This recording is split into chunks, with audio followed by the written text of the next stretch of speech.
नमस्कार, मैं हूं हेडलाइन 360 टुडे और आप देख रहे हैं आज की बड़ी खबरें। चलिए शुरू करते हैं।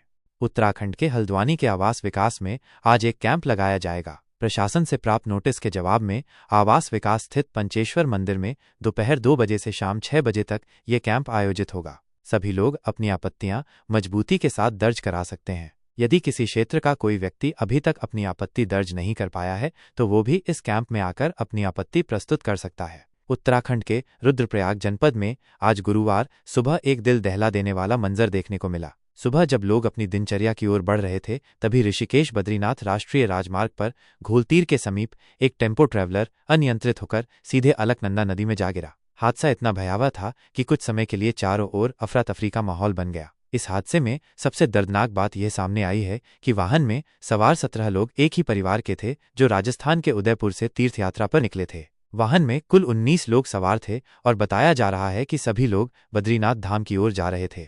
उपराष्ट्रपति जगदीप धनखड़ की नैनीताल में बिगड़ी तबीयत। उत्तराखंड के नैनीताल दौरे पर आए देश के उपराष्ट्रपति जगदीप धनखड़ की तबीयत अचानक बिगड़ गई। कार्यक्रम से लौटते वक्त सभागार से बाहर निकलते हुए उन्हें सीने में हल्का दर्द महसूस हुआ। इसके बाद उन्हें तुरंत नैनीताल स्थित राजभवन ले जाया गया, जहां दिल्ली से आए डॉक्टरों और नैनीताल जिला अस्पताल की मेडिकल टीम द्वारा उनका प्राथमिक उपचार किया जा रहा है।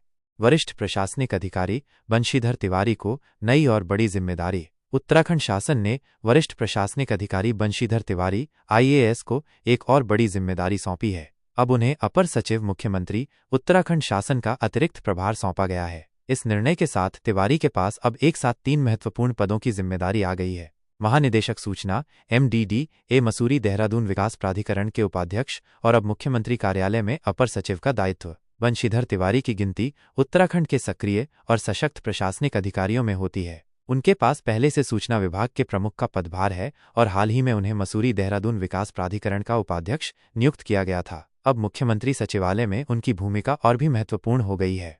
देहरादून से मसूरी की यात्रा अब सिर्फ 20 मिनट में। पहाड़ों की रानी मसूरी जाने वाले पर्यटकों के लिए खुशखबरी है। अब देहरादून से मसूरी की यात्रा केवल 20 मिनट में पूरी हो सकेगी। वर्तमान में करीब 33 किलोमीटर की दूरी तय करने में लगभग सवा घंटे का समय लगता है और अक्सर इस मार्ग पर लंबा जाम रहता है। लेकिन अब दोनों शहरों को जोड़ने के लिए 5.2 किलोमीटर लंबा रोपवे बनाया जा रहा है, जो सितंबर 2026 तक बनकर तैयार हो जाएगा। यह देश का सबसे लंबा पैसेंजर रोपवे होगा। उत्तराखंड में स्वास्थ्य व्यवस्था पर उठे सवाल। शव को ई-रिक्शा पर ले जाया गया। उत्तराखंड के नैनीताल जिले में सड़क दुर्घटना के बाद एक शव को ई-रिक्शा पर पोस्टमार्टम हाउस ले जाया गया, क्योंकि कोई शव वाहन या एम्बुलेंस उपलब्ध नहीं थी। इससे पहले हल्द्वानी में भी एक व्यक्ति के शव को सवारी वाहन में पिथौरागढ़ ले जाना पड़ा था, जिससे स्वास्थ्य व्यवस्था पर गंभीर सवाल उठ रहे हैं। मुख्यमंत्री धामी ने लोकतंत्र सेनानियों की सम्मान निधि बढ़ाई। मुख्यमंत्री पुष्कर सिंह धामी ने लोकतंत्र सेनानियों को दी जाने वाली सम्मान निधि बढ़ाने की घोषणा की है। उन्होंने लोकतंत्र सेनानियों से संबंधित प्रकरणों एवं उनकी समस्याओं के त्वरित निस्तारण के लिए शासन स्तर पर नोडल अधिकारी नामित करने के निर्देश भी दिए हैं। उधमपुर में सुरक्षाबलों और आतंकियों के बीच मुठभेड़ जारी है। जवानों ने पूरे इलाके को घेर लिया है। सूर्यकुमार यादव की जर्मनी में स्पोर्ट्स हर्निया की सर्जरी। 34 साल के सूर्यकुमार यादव ने अपनी तस्वीर शेयर करते हुए अपनी हेल्थ की जानकारी दी। उन्हें रोहित शर्मा के टी20 क्रिकेट से संन्यास लेने के बाद BCCI ने टी20 टीम की कमान सौंपी है। अभी वो ब्रेक पर चल रहे हैं, जहां उन्होंने जर्मनी में स्पोर्ट्स हर्निया की सर्जरी कराई। इसकी जानकारी उन्होंने खुद पोस्ट के जरिए दी। हल्द्वानी हादसे में दमकल कर्मी की जान बाल बाल बची। उत्तराखंड के हल्द्वानी में फायर स्टेशन के पास बुधवार सुबह हुए हादसे के बाद घायलों को रेस्क्यू करने के दौरान एक दमकल कर्मी की सांसें 30 मिनट तक नहर के अंदर टनल में अटकी रहीं। हादसे में जान गंवाने वाले राकेश के सगे भाई रमेश को बचाने के दौरान दमकल कर्मी का संतुलन बिगड़ गया और वो बरसाती नहर के तेज बहाव में बह गए। गनीमत रही कि टनल के अंदर एक जाल में उनका हाथ फंस गया, जिससे वो रुक गए, नहीं तो उनकी जान को खतरा हो सकता था।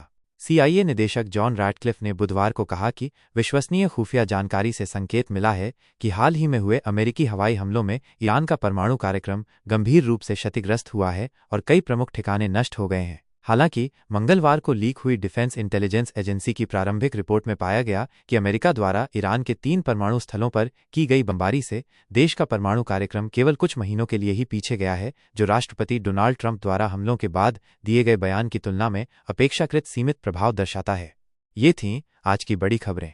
देश, दुनिया और उत्तराखंड से जुड़ी हर अपडेट के लिए जुड़े रहिए हेडलाइन 360 टुडे के साथ। धन्यवाद और नमस्कार।